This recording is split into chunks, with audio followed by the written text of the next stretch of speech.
Right, so we are going to be doing a quick live tonight. I've got the house free for all of half hour, so we're going to use this time to talk about some advice that I give when I talk to business owners, and especially in networking events. People come and talk to me, and I usually get the question of, I'd love to create content, but, and then you can insert any statement that resonates with yourself. It could be that I am fearful of creating content, I don't know what to talk about. There are a multitude of things, and the advice that we're constantly given, and it's advice that I give myself, is that you should just start. Because what we're trying to say is that you need to build up reps to feel confident, and that advice is extremely valid. But is it what I actually think as a business owner? No. And people might be going, you son of a, you've been lying to me. And it's not that. So we have, in business, and everybody faces these, we have obstacles and we have objections, but we've also have psychology. Now, the psychology of what I'm thinking is that when you've come to me, you have said, I would like to create content for, and then the but. Now, in my head, I'm thinking about, right, okay, so what is the problem that they're trying to solve? Who is the person that they're trying to communicate with?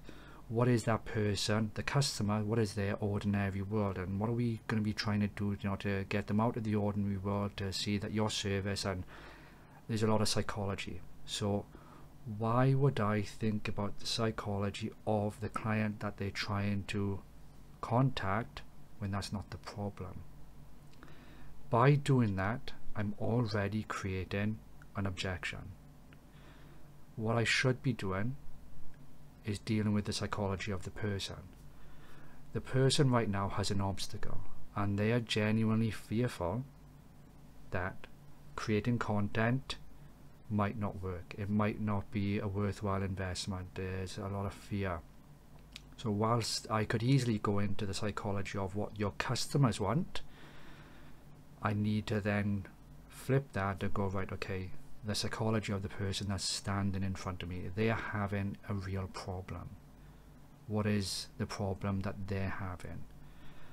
And that is why my advice when I speak to people that are in this position, and it's down to context, is to just start. And I've created videos on not being married to the actual information, because you know that at some point you're going to be wrong. But what I'm trying to do in these instances is that to get you to start creating enough swings. So we'll use baseball for an example.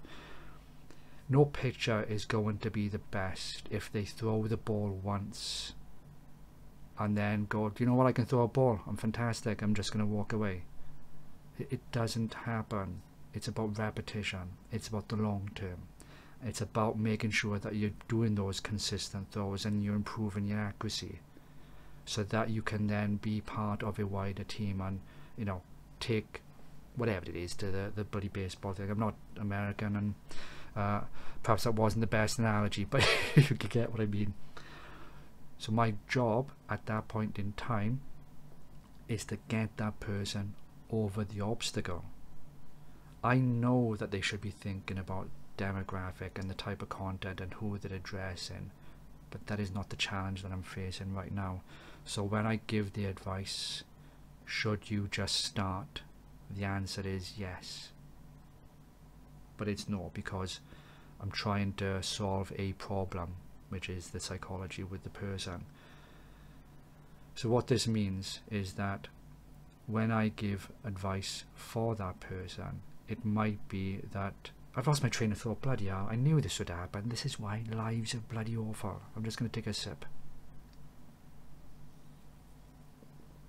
But here's the thing, the whole reason why I'm doing lives is to actually get better at articulating what it is I'm trying to bloody say, because I want to get over my fear of doing more live speaking and actually do more public speaking. And the way that I'm introducing myself to this is by creating enough reps with live recordings. And as you can tell, eh. It kind of goes, it kind of doesn't.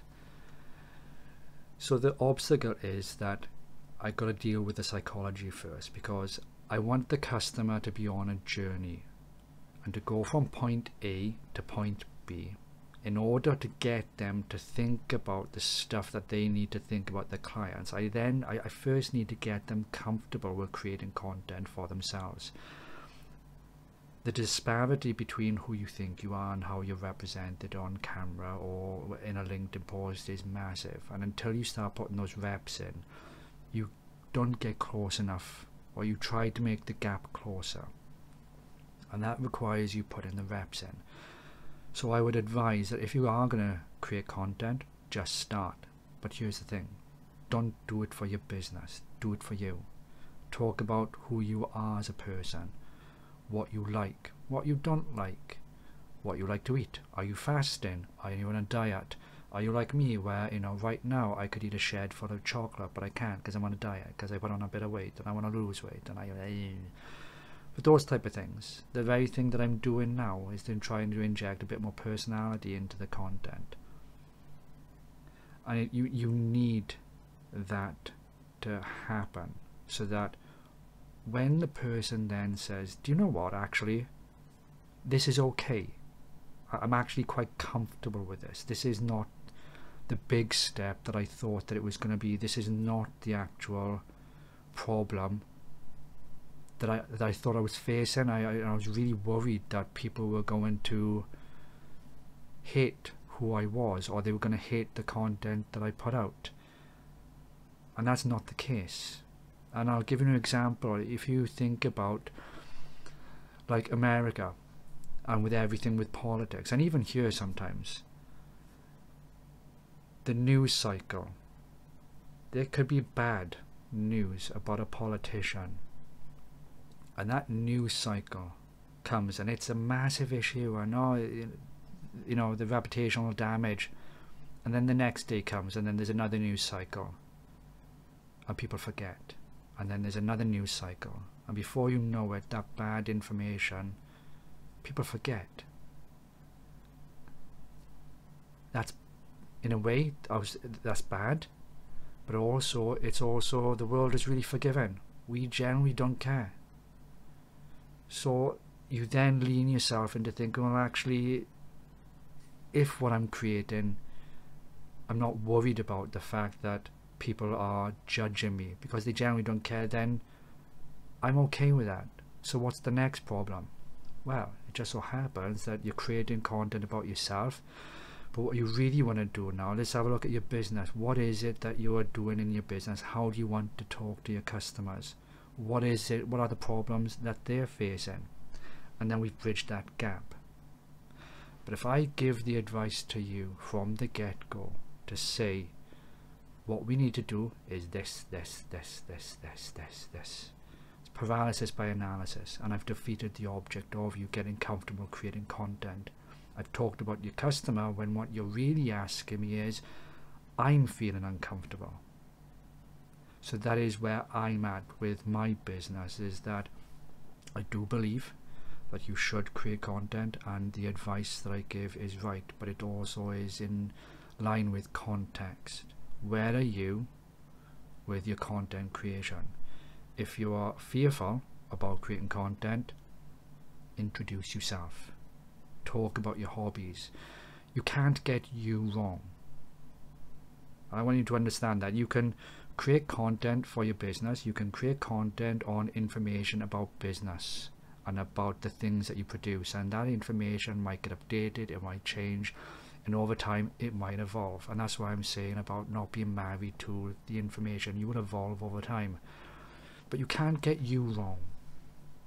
I can't get me wrong, and if I do get me wrong, then there's a deeper problem, and we'll have to perhaps get a proper psychologist. And I won't use the word psychologist again because I've used it too many times now, and put a pound in the jar for every time I've used psychology, and then we'll all go and buy cake.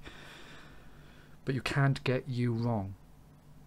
So talk about yourself. Learn to get comfortable with talking about yourself. And you might think, well, I don't like talking about myself.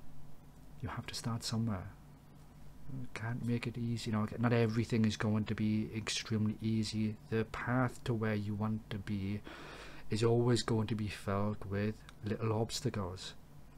If you don't like talking about yourself, find a hobby that you're interested in.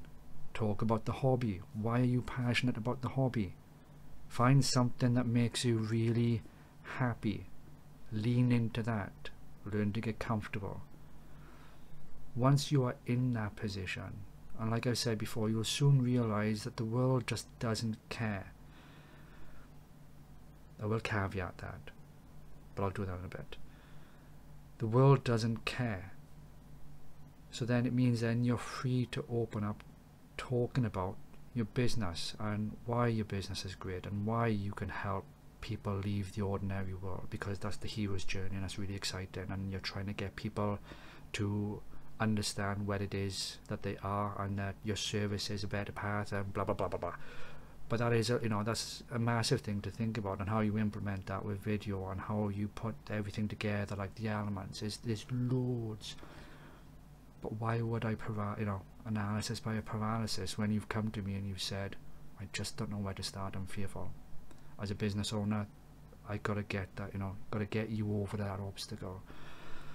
So to sum up, when I give the advice and you meet me in person and I say just start, understand that there is me saying that I'm trying to get you comfortable with you creating content about yourself or not being married to the information.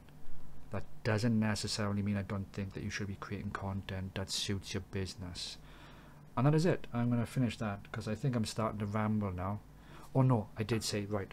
So I mentioned earlier about the news cycle, and the whole reason that I want people to get over this obstacle about creating content is that because the world doesn't care, when you present yourself or you present bad news comes and goes.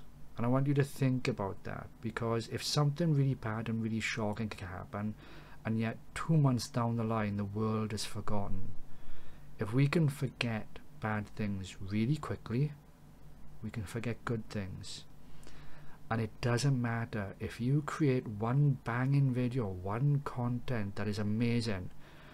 Sure enough, just like bad information, we forget it quickly. And that's why consistency is key.